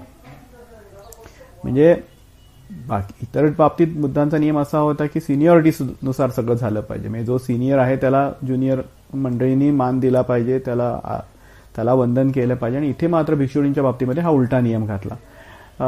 इतर बाबतीमधले नियम जे होते ते थोडेसे समजण्यासारखे आहेत, कारण की भिक्षुणी संघ नवीन होता, त्याच्यामुळे भिक्षुणी संघाने अनेक गोष्टी करताना भिक्षू संघाचा सल्ला घ्यावा वगैरे, किंवा भिक्षू संघ जिथे उपोषण करत असेल, जिथे तो राहत असेल त्याच्याच जवळच त्यांनी राहावं, हा कदाचित थोडासा सिक्युरिटीशी रिलेटेड प्रश्न नियम असावा. तर असे नियम, इतर जे नियम आहेत ते आपल्याला त्याचं थोडंसं जस्टिफिकेशन यानं त्या प्रकारे देता येतं. अजून एक नियम जो आहे तो थोडासा जो आपल्याला वाटतो की त्याचं की भिक्षुणींना सांगू शकतात पण भिक्षुणी मात्र भिक्षूंना काही उलट बोलू शकत नाहीत, असा एक नियम आहे. तर हे नियम त्यांनी घातले आणि ह्या हे नियम महाप्रजापती गौतमीने स्वीकारले आणि ती भिक्षुणी बनली आपल्या 500 इतर तिच्याबरोबर ज्या आल्या होत्या राजघराण्यातल्या स्त्रिया त्यांच्यासोबत. पुढे मात्र मी म्हटलं असं की ह्या एका पहिल्या नियमाच्या बाबतीत, म्हणजे वंदन करण्याच्या नियमाच्या बाबतीमध्ये महाप्रजापती गौतमीने पुन्हा एकदा आनंदाच्या मार्फत बुद्धांकडे रद्दबदली करण्याचा प्रयत्न केला की हा नियम तेवढा बदला, बाकीचे नियम मला मान्य आहेत. पण बुद्धांनी त्याला नकार दिला असं वर्णन आपल्याला त्रिपिटकामध्ये मिळतं, पाली त्रिपिटकामध्ये. परंतु याची गंमत अशी आहे की मी तुम्हाला सुरुवातीला सांगितलं त्याप्रमाणे की बुद्धांनी जे त्यांचा जो उपदेश दिला तो उपदेश त्यांनी लोकांना सांगितलं की तुम्ही एकाच कुठल्या भाषेमध्ये मी म्हणत नाही, तर तुमची जी काही तुमची भाषा असेल त्या भाषेमध्ये तुम्ही तो संग्रहित करा, त्या भाषेमध्ये त्याचं तुम्ही जतन करा. आणि असं असल्यामुळे बुद्धांची जी वचनं आहेत ती केवळ पाली नाही तर मग संस्कृतमध्ये, म्हणजे शुद्ध संस्कृतमध्ये किंवा एक प्राकृत मिश्रित दुसरं संस्कृत आहे त्याच्यामध्ये, इतर प्राकृत भाषांमध्ये अशी संकलित झालेली आपल्याला दिसतात. तर गंमत अशी की हा जो प्रसंग पाली त्रिपिटकामध्ये सांगितलेला ह्या 8 नियमांचा, तर तो इतर भाषांमधल्या त्रिपिटकांमध्ये म्हणजे काही व्हर्जन्समध्ये आढळतो पण काही व्हर्जनमध्ये तो आढळत नाही. तर यावरून काही विद्वानांचं असं मत आहे की हा जो पाली त्रिपिटकामधला हा जो 8 नियमांचा जो प्रसंग आहे तो थोडासा अनैसर्गिक वाटतो, बुद्धांच्या एकंदरीत स्त्रीविषयक विचारांशी तो जुळणारा नाही, कारण की बुद्धांनी स्त्रियांना नेहमीच समानतेची वागणूक दिली. आणि दुसरं म्हणजे असं की तो सर्व त्रिपिटकांच्या सगळ्या व्हर्जन्समध्ये सापडत नाही, त्याचा अर्थ तो कदाचित केवळ याच परंपरेने नंतर घुसडला असावा आणि त्या भिक्षूंना असं वाटत होतं की भिक्षूंचं एक काय म्हणू आपण की त्यांचा अधिकार असावा, कायम राहावा, त्यांचा जो वर्चस्व आहे तो कायम राहावा, हे ज्यांना वाटत असेल अशा काही भिक्षूंनी ते नंतर ऍड केलं असावं, असं एक त्याच्या बाबतीतलं मत आहे की जे धर्मानंद कोसंबी किंवा डॉक्टर बाबासाहेब आंबेडकर यांनी मान्य केलेलं आहे. तर ही तशा मागची एक भूमिका आहे की म्हणजे बुद्धांच्या बाबतीत असं जे लोक म्हणतात की बाबा हे बुद्धांनी असे नियम स्त्रियांसाठी घातले, या अर्थ त्यांनी स्त्रियांच्या बाबतीत दुजा भाव दाखवलेला आहे. दुसरी अजून एक त्याच्या मागचा तर्क अजून एक असा सांगितलं जातो की म्हणजे बुद्ध खरं तर कुठलाच नियम बुद्धांनी काहीतरी घटना किंवा प्रसंग घडल्याशिवाय बनवला नाही. म्हणजे सुरुवातीला जेव्हा भिक्षू संघ स्थापन झाला त्यावेळी खरं तर काही लोकांनी अशी मागणी केली बुद्धांकडे की तुम्ही आता संघासाठी नियम बनवा. पण बुद्ध म्हणाले की आता काही संघासाठी नियम बनवायची गरज नाही, कारण की जे संघाचे सदस्य आहेत ते सगळेच अर्हत आहेत आणि त्याच्यामुळे त्यांच्याकडनं कुठलाही प्रमाद घडण्याची शक्यता नाही.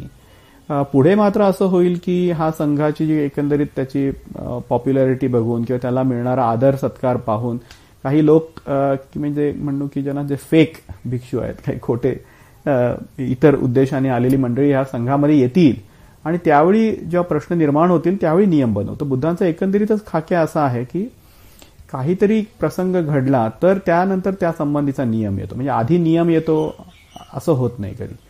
मात्र या बाबतीमध्ये म्हणजे स्त्रियांच्या बाबतीत हे जे नियम बुद्धांनी सांगितले त्याला मात्र अपवाद आहे. म्हणजे कुठलीही घटना घडलेली नसताना बुद्धांनी अशा प्रकारचे नियम घालणं हे एकंदरीत त्यांच्या इतर जी त्यांचं मी आपल्याला दिसतं या नियमांच्या बाबतीमध्ये त्यांचा जो एकंदरीत भूमिका दिसते त्या भूमिकेशी जुळणारं नाही. तर या सर्व तर्कांच्या आधारे विद्वान असं म्हणतात की हा जो काही भाग आहे तो पाली त्रिपिटकामध्ये नंतर घुसडलेला असावा. बरं, आता आपण बुद्धांच्या एकंदरीत स्त्रीविषयक विचाराकडे वळूया. तर मगाशी मी सांगितल्याप्रमाणे की बुद्धांनी सर्वप्रथम काय केलं तर त्या मगाच्या प्रसंगात तुम्हाला जे दिसतं की त्यांनी स्त्रियांचं जे ज्या क्षमता आहेत त्या पुरुषांनी इतक्याच आहेत, कुठेही काकणभर कमी नाहीत हे मान्य केलेलं आपल्याला दिसतं. दुसरं असं की एकंदरीतच मगाशी मी जो उल्लेख केला की कृतज्ञता, म्हणजे बुद्धांनी ज्या आईने त्यांना सांभाळलं, त्यांना वाढवलं त्याविषयीची कृतज्ञता त्यांच्या त्या परवानगी देण्यामधून आपल्याला दिसते. ती कृतज्ञता स्त्री समाजाबद्दल त्यांच्या मनामध्ये होती हे आपल्याला दिसतं आणि ते पुढे आपल्याला कायम स्वरूपामध्ये दिसतं. ज्या पद्धतीने बुद्धांनी भिक्षू संघामध्ये सारीपुत्र आणि मोगलान हे त्यांचे दोन प्रमुख शिष्य, तसेच भिक्षुणी संघामध्ये सुद्धा त्यांच्या दोन प्रमुख शिष्या होत्या, उत्पलवण्ण आणि खेमा नावाच्या. आणि ह्या दोन्ही भिक्षुणी ज्या आहेत त्या अत्यंत ज्ञानी होत्या असं सांगण्यात येतं. एक आपल्याला लक्षात घेतलं पाहिजे की मगाशी एक तो उल्लेख केला की भिक्षुणींनी भिक्षूंना काही सांगायचं नाही, पण आपल्याला असं दिसतं त्रिपिटकाच्या इतर भागामध्ये की काही ज्या भिक्षुणी होत्या त्या इतक्या ज्ञानी होत्या. म्हणजे धम्मदिन्ना नावाची एक भिक्षुणी होती, ती इतकी ज्ञानी होती की अनेकदा तिने जे उपदेश दिले तर त्या बाबतीत जेव्हा बुद्धांना विचारण्यात आलं की ही भिक्षुणी असं असं म्हणते आहे, त्या बुद्ध म्हणाले की जर मला असा प्रश्न विचारला असता तर मी हेच उत्तर दिलं असतं. म्हणजे याचा अर्थ काय की धम्मदिन्नेचा जो उपदेश आहे तो बुद्धांनी स्वतःच्या उपदेशा इतकं त्याला मोल दिलेलं आहे. आणि धम्मदिन्नेची कथा तर फारच म्हणजे रंजक आहे आणि ती आपल्याला एक काहीतरी मार्ग दाखवणारी आहे की धम्मदिन्नेचा पती विशाख होता, तर तो एकदा बुद्धांचं प्रवचन ऐकायला गेला आणि ते प्रवचन ऐकल्यानंतर त्याने ठरवलं की आपण पण आता भिक्षू बनायचं आणि प्रव्रज्जा घ्यायची. आणि मग धम्मदिन्ना सुरुवातीला तिला ते आवडलं नाही. ती म्हणाली की तुम्ही असं मला सोडून जाऊ नका. स्त्री सुलभ तिच्या त्या भावना होत्या. आणि मग विशाख घरीच राहिला, पण घरी राहून तो भिक्षूसारखं जीवन जगत होता. आणि नंतर पुढे जाऊन मात्र जेव्हा धम्मदिन्नेने स्वतः बुद्ध शिकवणीचं तिची ओळख झाली त्यावेळी ती पण त्याने इतकी प्रभावित झाली की तिने ठरवलं की आपण पण भिक्षुणी बनायचं. आणि मग ती भिक्षुणी बनली आणि तिने नंतर आपल्याला असं दिसतं की तिच्या नवऱ्याला तिने उपदेश दिला. आणि मग हे एक आपल्याला नातं दिसतं की दोघंही नवरा बायको भिक्षुणी झाले आणि तिथे ती धम्मदिन्ना आहे ती विशाखाला उपदेश करते. तर ही एक कुठेतरी त्यांच्यामधल्या नात्याचं एक सुंदर चित्र आपल्याला असं म्हणता येईल की ह्याच्यामधून आपल्याला दिसतं. त्या काळात अनेक स्त्रिया होत्या की ज्या खरोखरच आता जसं आपण बघतो की संसाराच्या एक रामरगाड्यामध्ये अडकलेल्या, ते सगळं काय म्हणतो रांधावाडा उष्टीकाळा हे जे जीवन आहे जगणाऱ्या अशा होत्या. आणि त्यांना जेव्हा बुद्ध भिक्षुणी संघामध्ये प्रवेश मिळाला त्यावेळी त्यांच्या जीवनामध्ये एक नवीन स्वातंत्र्याची पहाट उगवली असं आपल्याला बघायला मिळतं. एक मुक्ता नावाची भिक्षुणी आहे, तिने आपले अनुभव सांगताना असं म्हटलं की आजपर्यंत मी उखळ मुसळ, माझा कुबडा नवरा याच्यामध्येच अडकून होते आणि आज मात्र मी मुक्त झालेली आहे, ती खऱ्या अर्थाने मी या सगळ्यापासून मुक्त झालेली आहे. म्हणजे कुठेतरी न पटणारा एक आपण म्हणू की सांसारिक संबंध आणि रोजच्या जीवनातले कष्ट यापासून कुठेतरी त्यांना मुक्ती मिळाली. भद्रा कुंडलकेशे सारखी एक चांगल्या घराण्यातली स्त्री जी तिचं एका मुलावर प्रेम होतं आणि पण तो चोर होता आणि मग तिने त्याच्यासाठी घर सोडलं. पुढे त्याने जेव्हा फसवलं जेव्हा त्याने तिला मारण्याचा प्रयत्न केला आणि तिचं धन लुबाडण्याचा प्रयत्न केला, हे तिच्या लक्षात आल्यानंतर ती त्या सगळ्यात मोहातनं बाहेर पडली आणि जैन भिक्षुणी बनली. आणि नंतर जेव्हा बुद्धांशी तिचा संपर्क झाला, ती त्या काळामध्ये जैन साध्वी होती, पण चांगली ज्ञानी जैन साध्वी होती. तिच्याबद्दल असं वर्णन मिळतं की ती गावोगावी जाऊन वादविवाद करत असे आणि विद्वानांचा पराभव करत असे. आणि जेव्हा तिची एकदा सारीपुत्तांशी तिचा असा वादविवाद झाला आणि त्या वादविवादामध्ये जेव्हा सारीपुत्तांनी विजय मिळवला, त्यावेळी तिने जैन संघ सोडून तिने बौद्ध संघामध्ये प्रवेश केला आणि पुढे ती खूप मोठी ज्ञानी भिक्षुणी म्हणून बौद्ध संघामध्ये प्रसिद्ध झाली. तिने एकदा असं म्हटलंय की माझी काही 2 बोटांची प्रज्ञा नाहीये, मी असं समजू नकोस, असं तिचं माराला दिलेलं उत्तर आहे की असं समजू नकोस की स्त्रियांची अक्कल फक्त 2 बोटांएवढी असते. 2 बोटांएवढी म्हणजे त्याचं स्पष्टीकरण असं दिलेलं आहे की पूर्वी लोक असं म्हणत असत की बायकांची अक्कल काय, तर फक्त 2 बोटांच्या चिमटीमध्ये भाताचं शीत घेऊन भात शिजलाय की नाही एवढं त्यांना कळतं तर दाबून, तर तेवढी माझी अक्कल नाहीये असं ती माराला उत्तर देते. तर ह्या अत्यंत तेजस्वी स्त्रिया, आपल्याला असं दिसतं की या संघात जेव्हा सामील झाल्या ह्या अत्यंत तेजस्वी स्त्रिया होत्या आणि त्यांची जी जीवनचरित्र आहे, त्यांचे जे सगळे बुद्ध धर्मामध्ये प्रवेश केल्यानंतरचे आणि त्या आधीचे अनुभव त्यांनी कथन करून ठेवले आहेत. आणि आपल्याला बहुतेकांना माहीत नसेल की आपण ज्याला स्त्री साहित्य म्हणतो किंवा स्त्री आत्मचरित्र म्हणतो, त्याची जी काही सुरुवात आहे ती आपल्याला पाली साहित्यामध्ये थेरी गाथा नावाचा एक ग्रंथ आहे. थेरी या भिक्षुणींना थेरी म्हणतात. थेरी याचा अर्थ स्थविरा म्हणजे सिनियर भिक्षुणी. तर या सिनियर भिक्षुणींचे अनुभव, त्यांच्या जीवनाच्या कथा या थेरी गाथा ग्रंथामध्ये आहेत आणि तो अत्यंत विलक्षण ग्रंथ आहे. त्याच्यामुळे तुम्हाला असं दिसतं की कसं त्या काळचं एकंदरीत वातावरण असलं पाहिजे. मग या थेरींमध्ये राजघराण्यातल्या स्त्रिया होत्या, रूपगर्विता स्त्रिया होत्या, आम्रपाली सारख्या प्रसिद्ध गणिका होत्या आणि अगदी संसाराला कंटाळलेल्या, मगाशी मी सांगितलं असं मुक्तेसारख्या स्त्रिया होत्या. पटाचार्य सारखी स्वतःचं भान हरपलेली आणि घरातल्या सगळ्या अनेक मृत्यूंमुळे वेडीपिशी झालेली एक स्त्री आहे. तर अशा अनेक स्त्रिया त्याच्यामध्ये आपल्याला दिसतात. किसा गौतमी सारखी स्त्री आहे की जी तिला तरुणपणामध्येच आधी तिला मूल नव्हतं, नंतर तिला मुलगा झाला, तो अगदी तरुण वयात लहानपणीच गेला.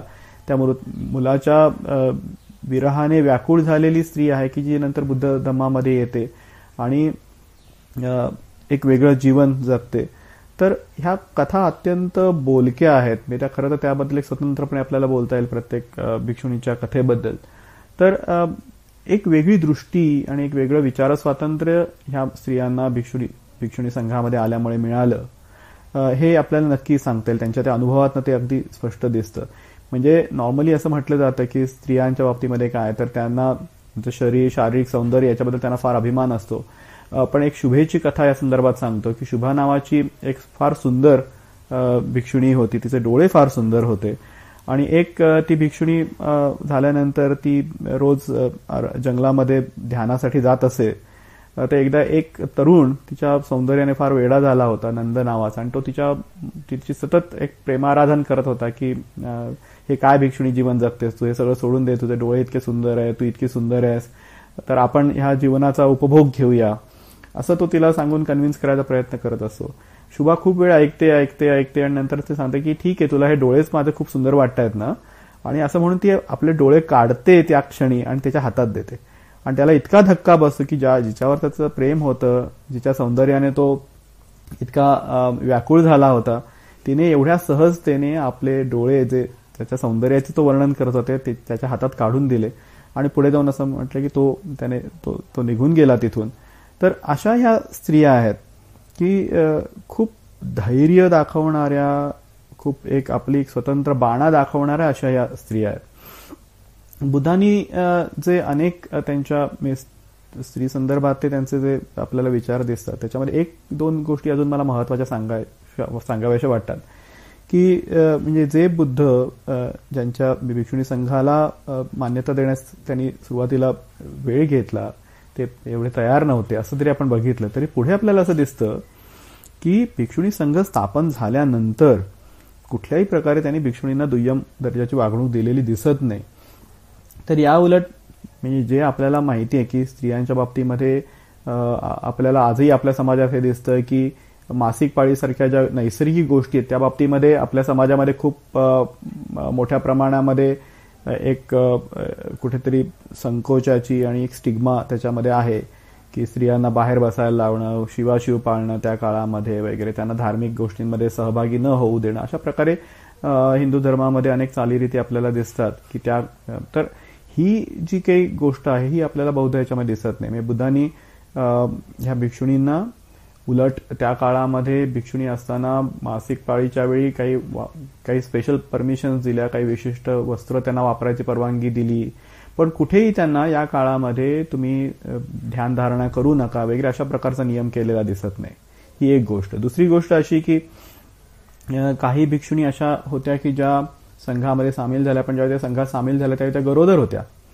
खरं तर भिक्षुणी आणि भिक्षू संघ यांच्यामध्ये असं आहे की मी म्हटलं असं की स्त्री आणि पुरुष एकत्र राहू शकत नाहीत, त्यांनी राहणं अपेक्षित नाहीये. परंतु या स्त्रीच्या बाबतीमध्ये बुद्धांनी स्पेशल अशी परवानगी दिली की तिला म्हणले की हिचं बाळंतपण होऊ दे, हिच्या मुलालाही तुम्ही सगळ्यांनी वाढवा आणि तो मोठा होईपर्यंत तो भिक्षुणींबरोबरच राहील, अशी परवानगी दिली. तर हे एक कुठेतरी आहे की म्हणजे त्या स्त्रीला ती केवळ गरोदर होती म्हणून संघातनं बाहेर काढण्यापेक्षा बुद्धांनी तिच्या बाबतीमध्ये एक सहानुभूतीपूर्वक विचार करून तिच्या मुलालाही तिच्यासोबत ठेवण्याची परवानगी दिली. आणि जे खूप वेगळं काहीतरी आहे, म्हणजे संन्यासी व्यक्तीच्या जीवनामध्ये जे अपेक्षित आहे त्याच्यापेक्षा काहीतरी वेगळं बुद्धांनी इथे मान्य केलेलं दिसतं आणि जे मानवतेला धरून होतं. आपल्याकडे एक पुन्हा असं आहे की योनिशुचितेची संकल्पना आहे की म्हणजे स्त्रीचं पावित्र्य हे तिच्या योनिशुचितेशी कुठेतरी जोडलेलं आपल्याला दिसतं. तर याही बाबतीत बुद्धांचा विचार फार मोलाचा आपल्याला दिसतो की बुद्धांच्या संघामध्ये आपल्याला माहिती आहे की आम्रपालीसारखी गणिका होती आणि इतरही काशी नावाची दुसरी एक वेश्या होती. तर या संघाचा भाग होत्या आणि त्या तेवढ्याच आपण ज्याला म्हणू की त्यांना तेवढाच मान, तेवढाच आदर मिळालेला होता. तर कुठल्याही प्रकारे केवळ त्यांच्या ह्या मागच्या पार्श्वभूमीमुळे त्यांना कुठल्याही प्रकारची हिणकस वागणूक संघामध्ये मिळालेली दिसत नाही आणि त्यांची जी स्वतःची वर्णन आहे त्याच्यातही आपल्याला हे कुठे होताना दिसत नाही. तसंच आपल्याला असं दिसतं की उप्पलवण्णा, मगाशी जिचा उल्लेख केला की ती फार सुंदर होती, तिचं नावच उप्पलवण्णा म्हणजे कमळासारखी कांती असणारी अशी ती उप्पलवण्णा आहे. आणि तिच्या बाबतीमध्ये एकदा एक प्रसंग असा सांगतात की ती ध्यानासाठी अरण्यात गेली असताना तिथे लपून राहिलेल्या एका माणसाने, एका पुरुषाने तिच्यावरती बलात्कार केला. आणि जेव्हा हे बुद्धांना कळलं त्यावेळी बुद्धांनी हे लक्षात घेतलं की ह्याच्यावर तिचा दोष नाहीये आणि तिचं जे काही अग्रश्राविकेचं स्थान होतं, म्हणजे प्रमुख शिष्याचं स्थान होतं, ते कायम राहिलं. आणि जरी तिच्यावरती बलात्कार झाला तरी तिच्या एकंदरीत स्थानामध्ये कुठलाही आपल्याला बदल झालेला दिसत नाही. तर तिचं स्थान तेवढंच महत्वाचं राहिलं. फक्त बुद्धांनी एवढं केलं की त्यानंतर भिक्षुणींना सांगितलं की तुम्ही असं एकट्या दुकट्याने अरण्यात जाऊन हे ध्यान करू नका, तर थोडंसं सुरक्षिततेचा विचार करून ह्या गोष्टी करा, असा फक्त त्यांनी नियम घातला. पण त्या व्यतिरिक्त कुठेही तिच्यावरती बलात्कार झालाय म्हणून कुठे तिचं म्हणजे खरं तर मी मगाशी सांगितलं असं की ब्रह्मचर्याला महत्व असतं, पण तिच्यावर बलात्कार झाला म्हणून तिच्या ब्रह्मचर्याचा भंग झाला नाही, कारण की तिचं त्याच्यामध्ये मानसिक इन्व्हॉल्वमेंट नव्हती, तिने स्वतःने केलेली ती कृती नव्हती. त्याच्यामुळे जरी शारीरिक पातळीवरती कृती घडली असली संभोगाची तरी त्याच्यामुळे शीलभंग झालेला नाही. ही गोष्ट खूप महत्वाची आपण लक्षात घेतली पाहिजे. तर असे अनेक आपल्याला दाखले देता येतील की जिथे बुद्धांनी खूप वेगळ्या पद्धतीने या सगळ्याकडे बघितलेलं आहे. आणि मी मगाशी ज्याचा उल्लेख केला की उपदेश आणि याच्या बाबतीत तर ह्या स्त्रिया होत्याच अव्वल स्थानी, त्या करतच होत्या. आणि पुन्हा एक आपल्याला असं लक्षात येईल की राजघराण्यातल्या स्त्रिया होत्या आणि अगदी मी म्हटलं असं की सर्वसामान्य पार्श्वभूमीच्या स्त्रिया होत्या, पण त्यांच्यामध्ये कुठेही संघामध्ये भेदभाव असलेला आपल्याला दिसत नाही. पटाचार्याच्या बाबतीमध्ये की जी अनेक मृत्यू तिच्या घरात झाले, तिच्या नवऱ्याचा मृत्यू झाला, तिच्या मुलांचा मृत्यू झाला, तिच्या आईवडिलांचा मृत्यू झाला, त्या सगळ्यामुळे ती अक्षरशः वेडीपिशी झाली आणि बुद्धांकडे आली. आणि जेव्हा ती बुद्धांकडे आली त्यावेळी त्याला बुद्धांनी एकच सांगितलं की बाई भानावर ये. आणि हा जो संदेश आहे तो मला वाटतं खूप महत्वाचा आहे. तो आपल्या सगळ्यांसाठीच आहे आणि खास करून स्त्रियांच्या बाबतीमध्ये की बुद्धाने ते त्यावेळी पटाचार्याला सांगितलं की बाई भानावर ये, तू कोण आहेस ओळख, तुझ्या क्षमता ओळख. तर हाच खरं संदेश मी म्हटलेल की आजच्या दिवशी सुद्धा आपल्याला सगळ्यांना हा लागू आहे की भानावर या, तुम्ही कोण आहात ते ओळखा, तुमच्या क्षमता जाणा आणि त्यांचा विकास करण्याचा प्रयत्न करा. की शेवटी जग हे अनित्यतेने ग्रासलेलं आहे, जन्म मृत्यू म्हातारपण हे येणार आहे, पण तरीही त्या सगळ्या गोष्टी ज्या आहेत त्यांच्या पलीकडे कुठेतरी एक जीवन आहे, उच्च जीवन आहे, उच्च मूल्य आहेत, तर त्याच्यासाठी जगा. तर तसं भानावर या हे बुद्धांनी सांगितलं पटाचार्याला. तर अशा अनेक गोष्टी आपल्याला बघता येतील की ज्या खूप प्रेरक आहेत आणि खरोखरच म्हणजे पुढे आपण विचार केला की नंतरच्या काळामध्ये अशोकाच्या काळामध्ये आपण जर बघितलं तर अशोकाची स्वतःची मुलगी संघमित्रा हिने धर्मप्रचाराचं खूप मोठं काम केलं. तिच्या माध्यमातूनच बुद्ध धर्म हा श्रीलंकेमध्ये गेला आणि रुजला आणि तिच्या माध्यमातूनच भिक्षुणींची परंपरा श्रीलंकेमध्ये सुरू झाली. तिथून ती पुढे चीनमध्ये गेली. तर एक काळ असा होता की ह्या भिक्षुणींनी खरोखरच या प्रकारचं धार्मिक नेतृत्व या समाजाचं केलं. आणि आपल्याला असं दिसेल की ह्या दोन हे जे श्रमण संप्रदाय होते म्हणजे जैन आणि बौद्ध यांच्यामध्ये ही परिव्राजिकांची परंपरा होती, म्हणजे संन्यासी स्त्रियांची परंपरा होती, त्यांचे संघ होते मोठे. तर हे कुठेतरी नंतरच्या समाजामध्ये लोकांना जाचक वाटलं आणि पुढे आपल्याला असं दिसतं की पुष्यमित्र शृंगाच्या नंतर जेव्हा पुन्हा एकदा ब्राह्मणी विचारधारा प्रबळ झाली तर त्यावेळी मनुस्मृतीसारख्या ग्रंथांमध्ये स्त्रियांसंबंधीचे जे भयंकर नियम आणि असमानता ज्या पद्धतीने आपल्याला आलेली दिसते, तर त्याच्यामध्ये एक नियम असा दिसतो की स्त्रियांनी परिव्रजा घेऊ नये, स्त्रियांनी संन्यास घेऊ नये आणि तो जर घेतल्यास त्याचे भयंकर कॉन्सिक्वेन्सेस त्याच्यात सांगितलेले आहेत. तर कुठेतरी ह्या संघाचं ची केवढी मोठी भूमिका होती आणि समाजावर त्याचा केवढा मोठा पगडा होता हेच या नियमातून आपल्याला दिसून येतं. म्हणजे एक कुठेतरी धर्म मार्तंडांना असं वाटलंय की ह्याला प्रतिबंध केला पाहिजे, नाहीतर काही आमचं खरं नाही, या स्त्रिया समान हक्क मागतील, ज्ञानाच्या क्षेत्रात आमची बरोबरी करतील, असा कुठेतरी तो एक पुरुषी त्याच्यामधनं आपल्याला अहंकार दिसतो आणि त्यातनंच हा नियम आपल्याला आलेला दिसतो की स्त्रियांना ह्याच्यामध्ये बंदी घालावी. कारण की परिव्रजा म्हणजे नुसतं मुक्त जीवन नाही, तर त्या माध्यमातून स्त्रियांसाठी ज्ञानाची द्वारं सुद्धा खुली झाली होती. म्हणजे या स्त्रिया केवळ चूलमूल सांभाळणाऱ्या स्त्रिया राहिल्या नव्हत्या, तर समाजाचं वैचारिक नेतृत्व करणाऱ्या स्त्रिया बनल्या होत्या. आणि हे खूप मोठी महत्वाची बाब आपल्याला सांगता येईल. तर त्यामुळे कुठेतरी ही जी प्रतिक्रांती झाली त्या प्रतिक्रांतीच्या काळामध्ये हा विचार दडपून टाकण्यासाठी स्त्रियांवरती अनेक निर्बंध लादण्यात आले.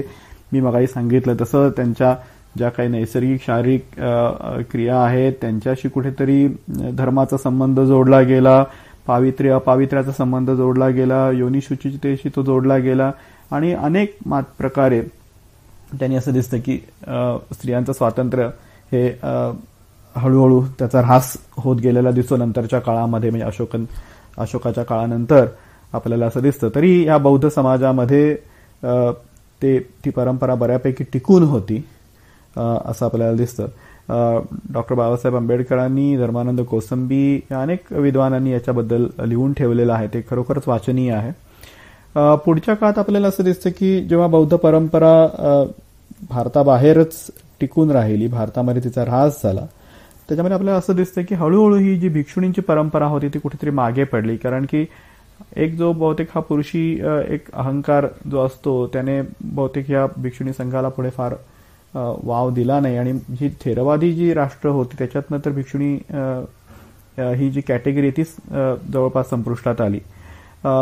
आज अशी स्थिती आहे की श्रीलंका, ब्रह्मदेश, थायलंड या ठिकाणी भिक्षुणी आहेत, पण त्यांना तिथे समान दर्जा नाहीये.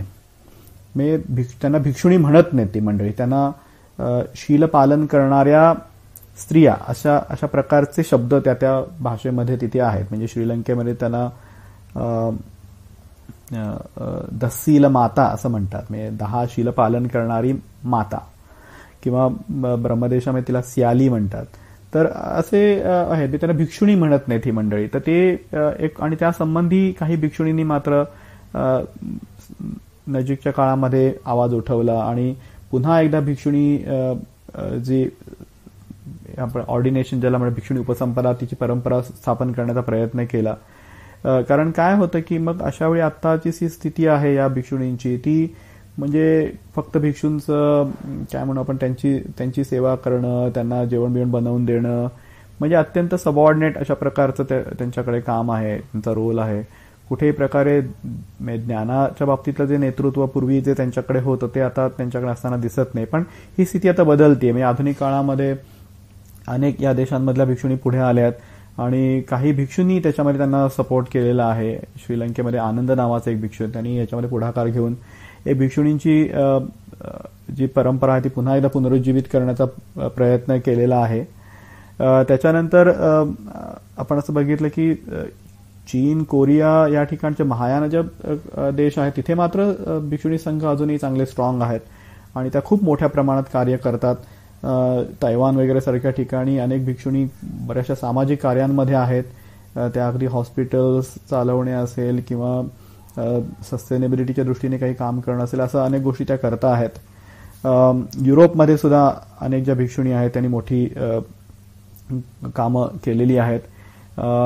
सध्या एक जी भिक्षुणींची संघटना आहे जागतिक स्तरावरची, त्यांना साक्यधीता म्हणजे बुद्धांच्या मुली अशा प्रकारचं त्याचं नाव आहे आणि यांचं सतत कॉन्फरन्सेस होत असतात आणि त्या खूप मोठ्या प्रमाणामध्ये काम करतायत आणि त्या प्रबोधनाचंही काम करतात. म्हणजे आता ह्या भिक्षुणी अनेक ठिकाणी जाऊन प्रवचनं देतात, लोकांचं मार्गदर्शन करतात.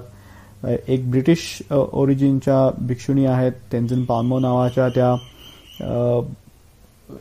हिमाचल प्रदेशमध्ये पालमपूर जवळ त्यांनी एक ननरी स्थापन केलेली आहे, भिक्षुणींचं केंद्र स्थापन केलेलं आहे आणि तिथे त्या अनेक भिक्षुणींना खास करून ह्या हिमालयन बेल्टमधल्या लेह, लडाख, हिमाचलमधल्या किंवा अगदी शेजारच्या भूटान आणि नेपाळमधल्या भिक्षुणींना प्रशिक्षित करत असतात. आणि ह्या भिक्षुणी पुढे जाऊन गावांमध्ये लोकांचं मार्गदर्शन करतात. कारण की भिक्षू काही झालं तरी शेवटी भिक्षू हा पुरुष असल्यामुळे गावातल्या स्त्रिया ह्या त्याच्याकडे मोकळेपणाने बोलू शकत नाहीत, पण ह्या स्त्रिया मात्र ह्या भिक्षुणींच्या जवळ आपले मन मोकळं करू शकतात आणि ह्या भिक्षुणी त्यांना मार्गदर्शन करतात. तर खूप चांगल्या पद्धतीने अशा पद्धतीने एक रिवायवलचं काम या बाबतीमध्ये चालू आहे हे आपल्याला म्हणता येईल. मग मी सांगितलं तसं की बुद्धांचा एकंदरीत स्त्रीविषयक विचार जो आहे तो खूप आत्ताच्या काळामध्ये बघितला तो आपल्याला खूप पुरोगामी वाटेल. त्यातल्या अनेक गोष्टी आजही आपण स्वीकारू शकत नाही. मी खास करून मी म्हटलं असं की योनिशुद्धीच्या बाबतीतले जे प्रश्न असतील ते आपण आजही खुल्या मनाने स्वीकारू शकत नाहीत. पण बुद्धांनी 2500 वर्षापूर्वी केवढा मोठा एक क्रांतिकारी विचार या बाबतीत मांडलेला आहे हे आपल्याला दिसतं. आणि त्या बाबतीत माझं कन्क्लुजन शेवटी असंच आहे की बुद्धांचा स्त्रीविषयक विचार हा खरोखरच क्रांतिकारी होता आणि त्या विचाराने आजही आपल्याला ह्या सामाजिक आपल्या परिवर्तनामध्ये च्या दृष्टीने खूप मोठं काहीतरी करता येऊ शकेल. आणि ही जी मी म्हटलं असं की स्त्रियांनी आणि पुरुषांनी हे ह्या बौद्ध भिक्षुणींचे जे विचार आहेत ते खरोखरच वाचावेत आणि त्यापासून प्रेरणा घ्यावी की कशा पद्धतीने यांनी आपल्या जीवनामध्ये परिवर्तन घडवलं आणि आदर्श स्त्रिया, आदर्श एक आपण म्हणू की समाज सुधारक म्हणून या कशा पुढे आल्या हे खरोखरच बघण्यासारखं आहे. आणि बाबासाहेबांना जेव्हा बौद्ध धर्माचं जे त्यांना पडलेलं एक जे मी म्हटलं की त्यांच्या मनाला पडलेली जी भुरळ आहे त्याच्या मागे बुद्धांचा हा जो समानतेचा स्त्री विचार आहे त्याचीही मोठी भूमिका आहे हे आपल्याला नक्कीच म्हणता येईल. क्या बात है महेश, खूप सुंदर विवेचन केलंस तू. आणि या विवेचनातून आमच्या लक्षात आलेलं आहे की बुद्धाच्या काळात स्त्रियांची स्थिती आणि स्त्रियांबद्दलचा जो काही विचार होता तो बुद्धांचा विचार हा नुसता समतेचा नाही तर खूप त्या 2500 वर्षांपूर्वी सुद्धा इतका वेगळा विचार, स्त्री सशक्तीकरणाचा विचार किंवा योनी शुचितेबद्दलचा जो काही विचार त्यांनी केलेला आहे तो सगळा विचार आजच्या काळामध्ये इतकाच आदर्श आणि तितकाच प्रेरणादायी आणि तेवढाच लोकांनी अंमलात आणावा, आचरण योग्य असा तो विचार आहे. आणि त्या काळातल्या उपलवण्णा स्त्रीबद्दल जे तू इथे सांगितलेलं आहेस, त्या स्त्रीवर बलात्कार झाल्यानंतर सुद्धा बुद्धांनी तिला तिचं स्थान तसूभरही कमी न करता, तिची पात्रता तसूभरही कमी न होऊ देता तिला तेच स्थान दिलं आणि तिची कुठूनही विटंबना होणार नाही याची काळजी जी घेतली, ते आजच्या या युगामध्ये ज्या आज मोठ्या प्रमाणावर इथे बलात्कार होत आहेत, अत्याचार होत आहेत, स्त्रियांवर योनी शुचितेच्या बद्दलचे प्रश्न उपस्थित होत आहेत आणि बलात्कार पीडित स्त्रीला लगेच तिचं जे काही स्थान समाजातलं असेल ते स्थान लगेच तिचं कमी केलं जातं आणि तिला वेगळ्या दृष्टीने पाहिलं जातं. त्या सगळ्या पातळीवर, आजच्या या पातळीवर बुद्धांचा तो त्या काळातला विचार आज किती अनुसरण योग्य आहे हे आजच्या अनेक समाजातल्या सगळ्या राजकारण्यांना सुद्धा आणि तुम्हा सर्वांना, सामान्य माणसाला सुद्धा ते समजलं पाहिजे आणि ते अनुसरणात